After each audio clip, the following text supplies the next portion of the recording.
Hi mga soy, mayroon ako nabasang comment dito. Ito ay galing kay Jessery Bolantres Mata. Shout out sa iyo, Zai. Yang sabi niya is, sabi nga nila ma'am, apam daw ang sagot sa kahirapan. Kaya tuloy, mga babae ngayon gusto na mag-asawa ng afam. Diyos mio, Marimar Santissima, lumang tugtugin na yan, Zai. Sa totoo lang, real talk, Zai. Kaniya naman ko din sa Amerika, Zai. Dili na tinuod, Zai, na ang apam, sagot sa kahirapan.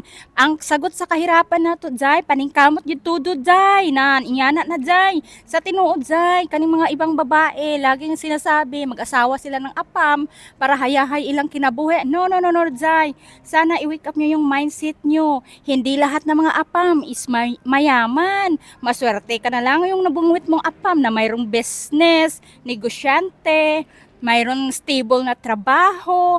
Ang mga apam, kagaya din yan sa Pilipinas, Jai. Kagaya din yan sa mga Pinoy, dyan sa status sa atin. Siyempre, sa Pilipinas, kung may trabaho kang, stable yung trabaho mo, for good ka. Pag may business ka, for good ka. Pag yung contractual ka, parang ganun din. Tsakto lang yung buhay, Jai. Pero kaya lang, ang dami-dami sa ating mga kababayan ng Pinay na gusto talaga mag-asawa ng apam para makapunta ng bansa nila, para makapag-travel-travel. Hindi, Jai. Pero ito lang masabi ko, maswerte ka kung makabungwit ka na mayaman. Pero sa kadalasan dito sa mga apam, Jai, murag pareho raman nato, Jai. Yung kakaiba lang, Jai, kasi yung currency ng pera nila, Jai, pag mapunta sila ng Pinas, Jai, dako ang palitan ng dollars, Jai.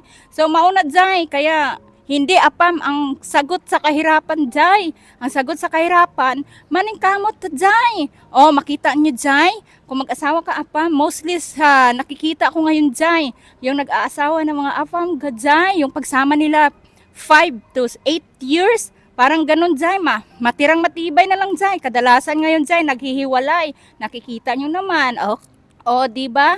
Kadalasan ngayon naghihiwalay, Jai. Lagi yung tandaan, Jai. Wake up your mind. Hindi afam ang sagot sa kahirapan. Paningkamot. So, maura na. So, nagyaw-yaw na po diyong inda nyo. Matagulan na po taani diring dapita sa mga bulldog. So, guys, shout out sa mga bulldog. Relax lang, ha.